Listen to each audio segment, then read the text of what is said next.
Ram Charan latest movie ధృవకి పోటీగా ఏ ఇతర సినిమాలు రిలీజ్ కాకపోవడంతో అది 3వ వారంలోనూ డీసెంట్ కలెక్షన్లతో సక్సెస్ఫుల్ గా దూసుకెళ్తుంది. ఇటు తెలుగు రాష్ట్రాల్లో డిమానిటైజేషన్ ఎఫెక్ట్ ని ధీటుగా ఎదుర్కొంటూనే చరణ్ కి మార్కెట్ లేని యుఎస్ లోనూ చెప్పుకోదగ్గ వసూళ్లు రాబడుతుంది. ట్రేడ్ వర్గాల లెక్కల ప్రకారం ఈ చిత్రం మొత్తం 17 రోజులు ప్రపంచవ్యాప్తంగా 52.98 కోట్లు కలెక్ట్ చేసింది. అందులో తెలుగు రాష్ట్రాల నుంచే 37.96 కోట్లు కొల్లగొట్టడం విశేషం.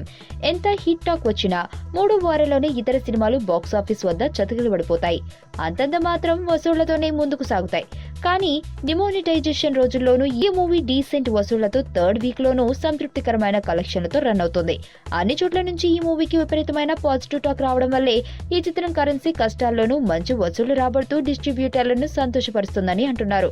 సురేందర్ రెడ్డి దర్శకత్వంలో రూపొందిన ఈ తని ఓర్వన్ రీమేక్ లో చెర్రీ ఓ పవర్ఫుల్ ఐపీఎస్ ఆఫీసర్ గా నటించగా అరవింద్ స్వామి ఒరిజినల్ వెర్షన్ లో పోషించిన విలన్ పాత్రలో కనిపించారు. ప్రీత్ సింగ్ ఇందులో చాలా హాట్ గా కనిపించడమే కాకుండా నటనా పరంగానూ మంచి మార్కులు కొట్టేసింది.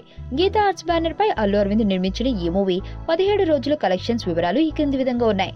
Nizam 14.07, Ceded 6.23, Vizag 4.98, Guntur 3.22, East Godavari 2.92, Krishna 2.74, West Godavari 2.56, Nellore 1.24, AP plus Telangana 37.96 కోట్లు, overseas 6.85, Karnataka 6.57, rest of India 1.60, total world wide 52.98 కోట్లు.